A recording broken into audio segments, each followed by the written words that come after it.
Tiene que ver con la columna del día, si queremos llamarlo fenómeno paranormal. Hubo una pequeña transmisión de pensamiento entre estos cerebros que uno no diría que están centrados y preparados y concentrados como para hacer una transmisión de pensamiento, pero bueno, se alinearon en una especie de locura particular. Voy a hablar del tema del doble en la literatura. Y para hablar del doble voy a empezar con el surgimiento de la literatura fantástica, precisamente, o sea, vos hablas de fenómenos paranormales, esto se ha incorporado a la literatura de alguna manera.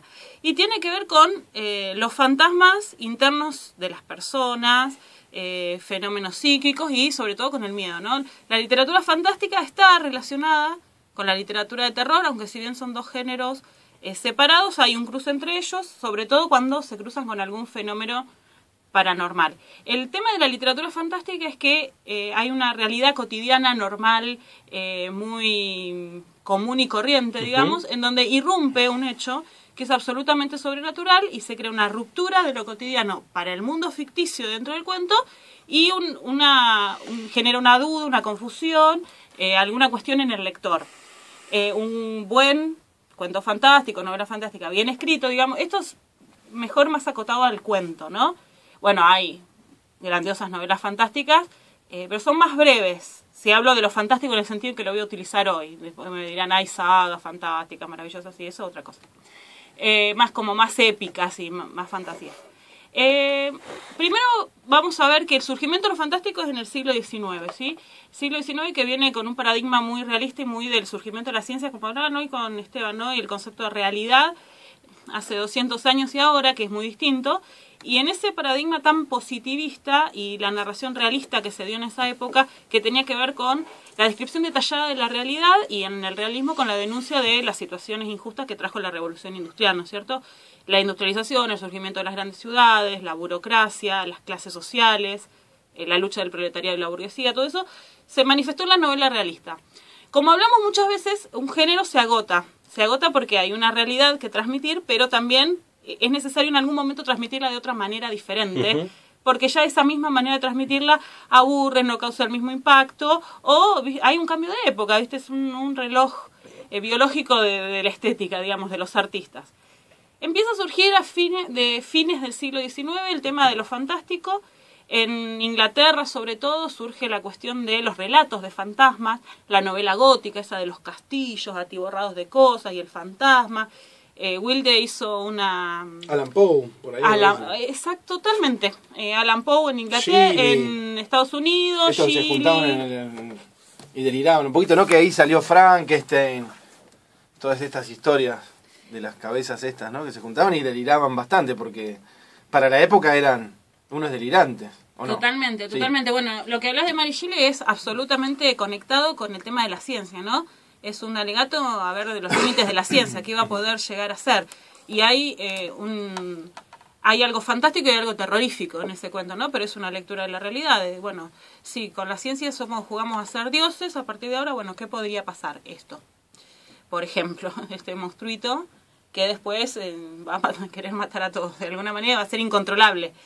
Y bueno, digan, si no, es incontrolable la ciencia en algunos sentidos, ¿no? Las armas químicas y toda esa historia. A veces domina la ciencia. Edgar Allan Poe es uno de los maestros del relato fantástico y incluso ha escrito sobre el género y sobre lo que tenía que ser ese género, y él hablaba sobre todo de la creación de climas.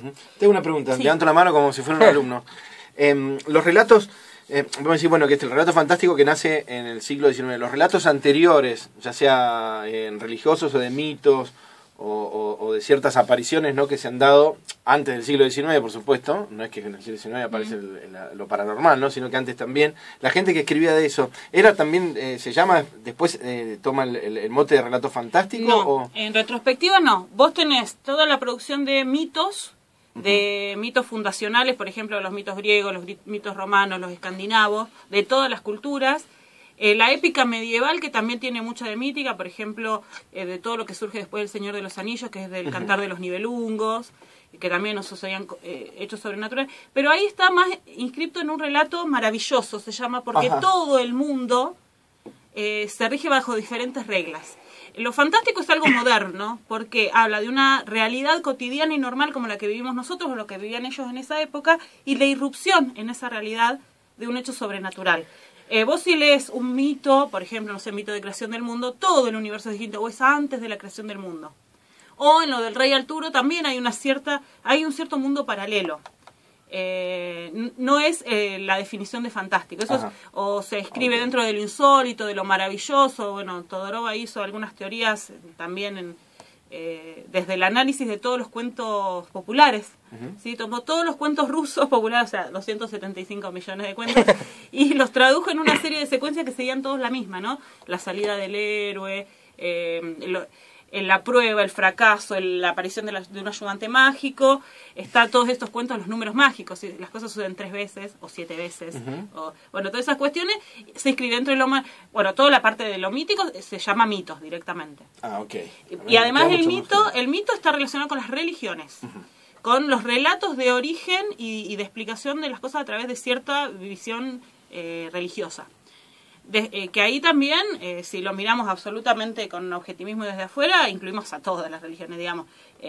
La costilla y el barro también es un relato mítico, claro, de iniciación, ¿no? ¿A nadie se le ocurrió antes entonces? No aparece ningún relato así de fantasmas o de fantástico, digamos, netamente ciencia ficción, antes del siglo XIX, no hay.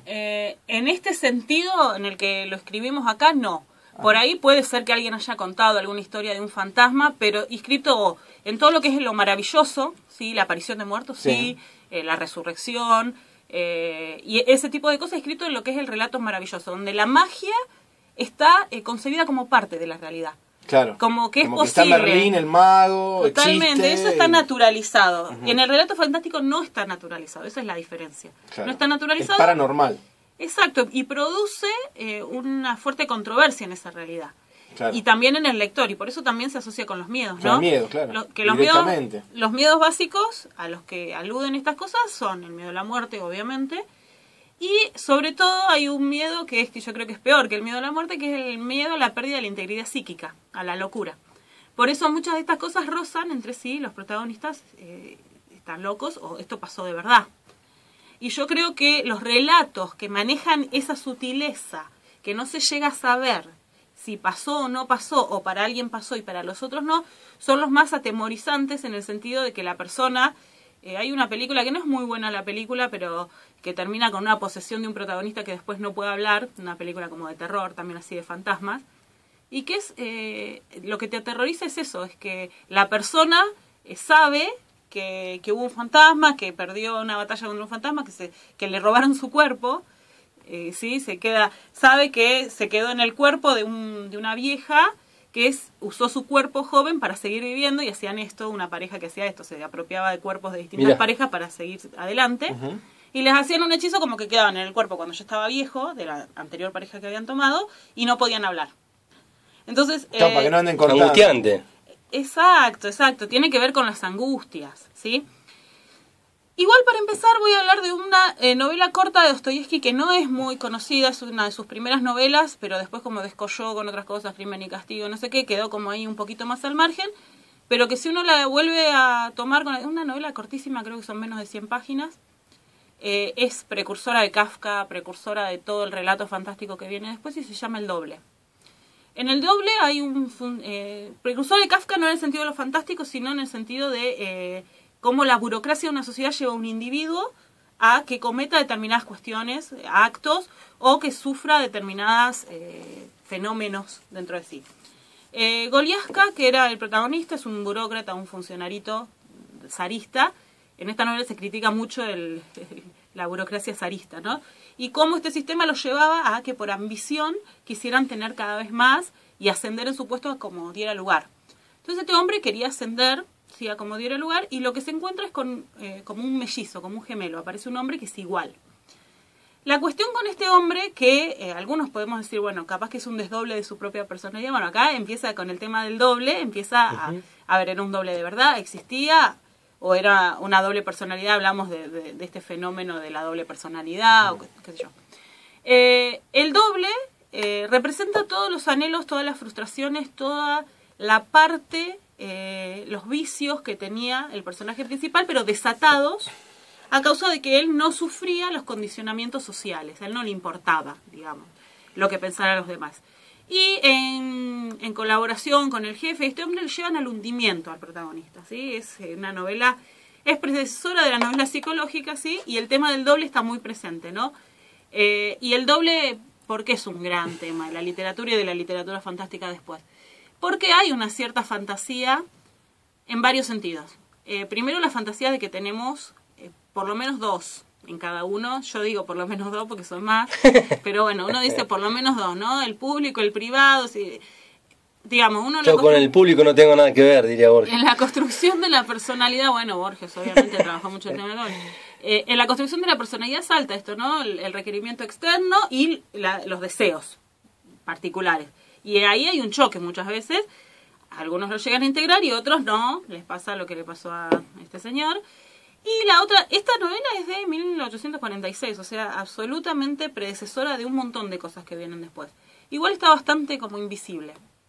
Y a fines del siglo XIX está como la gran novela del doble, que es el extraño caso de Dr. Jekyll y Mr. Hyde. Claro. Que es todavía motivo de series, películas, como recreaciones de eso. Y acá sí se engancha mucho con lo que dijiste de Mary Shelley, porque hay una ficción científica también.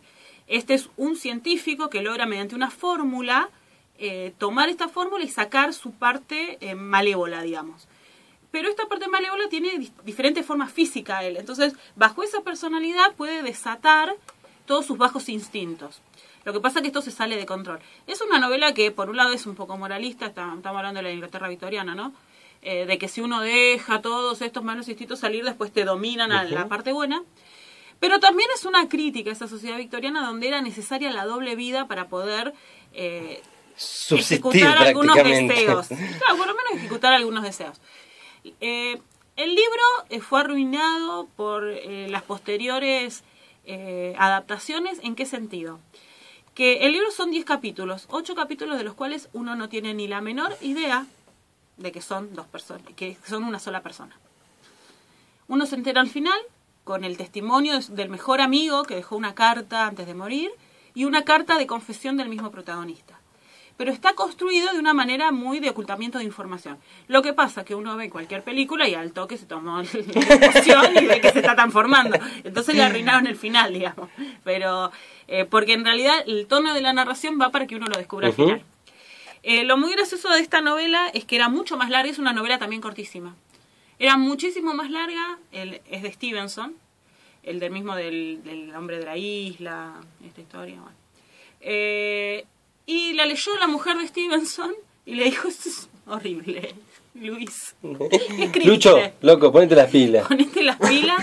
Y este hombre, una cosa, bueno, que no la hemos visto nunca en ningún escritor, así como un ataque de ira, la quemó, la tiró a la estufa. Y en una semana la volvió a escribir hiperreducida y quedó una joyita en la literatura como el caso de Dr.